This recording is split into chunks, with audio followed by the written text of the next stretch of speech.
कहानी की शुरुआत एक लड़की अन्ना से होती है जो ट्रेन में बैठी आराम से बाहर का नजारा देख रही थी। अचानक उसकी नजर एक बुजुर्ग औरत पर पड़ी और वो सकते में आ गई। ये बुजुर्ग औरत ऐसी थी जैसे हवा से गायब होकर कहीं भी पहुंच जाती थी। अन्ना जहां भी जाती वो परछाई की तरह उसके पीछे आ जाती और हाथों से अजीब से इशारे करती, मानो कुछ चेतावनी दे रही हो। अन्ना को लगा कुछ तो गड़बड़ है, सो झट से ट्रेन से उतर गई। मगर उसने देखा कि वो रहस्यमयी औरत अब भी उसका पीछा कर रही है और बुदबुदा भी रही है। जानना चाहा कि आखिर चाहती क्या है, सो अन्ना उसके पास गई। ये क्या? अन्ना जैसे ही आगे बढ़ती बुढ़िया कदम पीछे खींच लेती। अन्ना ने कहा, खड़ी रहो, मेरा इंतजार करो। पर बुढ़िया पर कोई असर नहीं हुआ। हर बार अन्ना के पास आने पर वो और दूर चली जाती। अन्ना को बड़ी हैरानी हुई। बेचारी अन्ना मायूस होकर वापस मुड़ी ही थी कि उसने क्या देखा। वही बुजुर्ग औरत ठीक वहीं खड़ी थी जहां अभी अभी वो खुद खड़ी थी।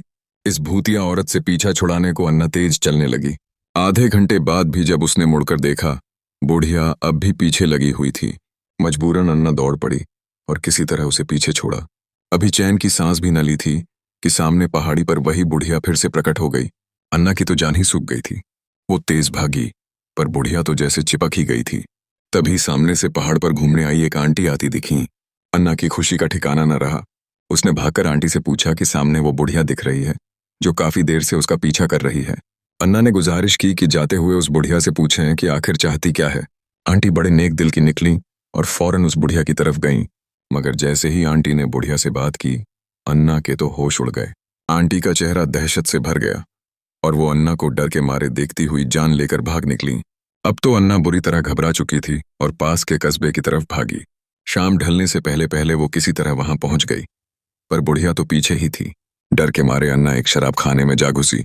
अन्ना की आपबीती सुनकर शराब खाने का मालिक बड़ा दरिया दिल निकला और उस बुढ़िया से बात करने चल दिया। अन्ना खिड़की से देख रही थी।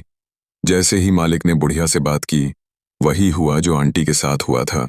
मालिक ने दहशत भरी नजरों से अन्ना को देखा और उल्टे पांव भाग गया। अन्ना के तो हाथ पांव फूल गए। कौन है ये बुढ़िया और सबको क्या बता देती है?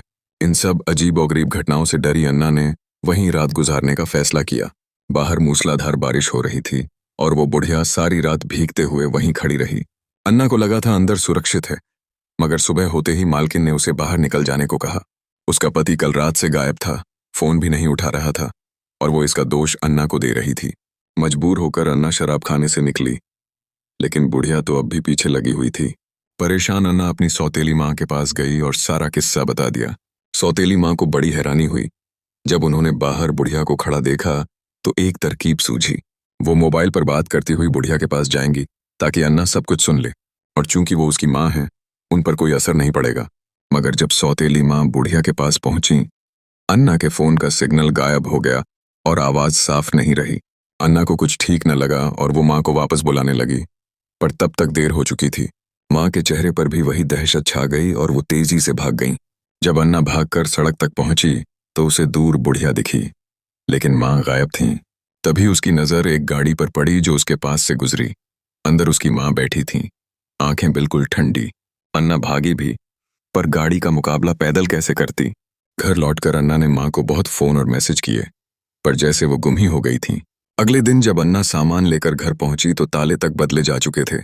पता चला माँ घर आ गई हैं, पर कितना भी दरवाजा खटखटाओ माँ ने खोला नहीं। रात में माँ का फोन आया, उन्होंने रिश्ता ही तोड़ दिया। अन्ना का दिल टूट गया। जो माँ उसे जान से ज्यादा प्यार करती थी, वो बस उस बुढ़िया से मिलते ही बदल गई। अब तो वो और भी जानना चाहती थी कि आखिर है कौन ये बुढ़िया।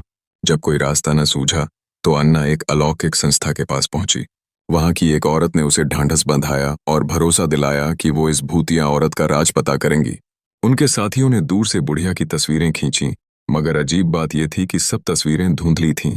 अन्ना ने बताया कि वो खुद भी कई बार तस्वीर ले चुकी है, लेकिन चेहरा कभी साफ नहीं आया। इतना ही नहीं, बुढ़िया हमेशा उससे ठीक 73 गज की दूरी बनाए रखती है। सबकी अजीबियत भांपते हुए संस्था की मुखिया ने बुढ़िया को पकड़ने का फैसला लिया। अन्ना को डर था कि कहीं उनके साथ भी वही ना हो, लेकिन मुखिया को पूरा भरोसा था कि उनके हथियारबंद और प्रशिक्षित लोगों पर इस जादू टोने का कोई असर नहीं पड़ेगा। अन्ना ने चैन की सांस ली कि चलो, आज तो पर्दाफाश ही हो जाएगा।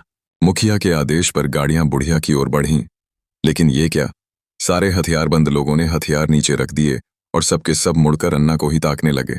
फिर मुखिया ने अपने ईयरफोन में कुछ ऐसा सुना कि चेहरा उतर गया और वो बिना कुछ बोले वहां से निकल गईं। सारे के सारे लोग पल भर में रफू चक्कर हो गए। अन्ना पूरी तरह टूट चुकी थी, पर सुकून वाली बात थी कि बुढ़िया का कोई बुरा इरादा नहीं लगता था। बस वो दूर से शांति से खड़ी रहती थी। धीरे धीरे अन्ना को उसकी आदत होने लगी। एक दिन जब वो अपने नए बॉयफ्रेंड के साथ थी तो टीवी पर एक आदमी निक नाम का चुनाव लड़ता दिखा। तभी अन्ना को झटका सा लगा। उसे बरसों पहले एक मिस्ट्री डॉक्टर की बात याद आई, जिसने कहा था कि राष्ट्रपति बनने के बाद एक पागल आदमी निक परमाणु बम गिराकर दुनिया तबाह कर देगा। सारी गुत्थी सुलझ गई। अन्ना समझ गई कि बुढ़िया का दिखना इसी बात का इशारा था। अगली सुबह वो सीधे निक के दफ्तर पहुंची और अपने को उसकी जबरदस्त फैन बताया। चुनाव के दिन स्टेडियम में निक की रिहर्सल चल रही थी और अन्ना स्टाफ में शामिल हो गई। जैसे ही निक मंच पर आया, अन्ना सबको अनदेखा कर सीधे उसकी तरफ बढ़ने लगी। सिक्योरिटी वाले चौकन्ने हो गए, पर अन्ना को कोई फर्क नहीं पड़ा। उसने फोन निकालकर निक से दूरी नापनी शुरू कर दी। जैसे ही दूरी ठीक 73 गज हुई, अन्ना ने फोन रख दिया और फिर अचानक वही रहस्यमयी बुढ़िया मंच पर प्रकट हो गई। उसने निक के कान में न जाने क्या कहा कि वो घबराकर चीखता चिल्लाता भाग खड़ा हुआ और सारे मीडिया के सामने बिना वजह चुनाव से नाम वापस ले लिया। अन्ना यह देखकर बहुत खुश हुई। किसी को नहीं पता था कि उसने एक भयानक तबाही को अपने अंदाज में टाल दिया था। वक्त बीता, 40 साल गुजर गए।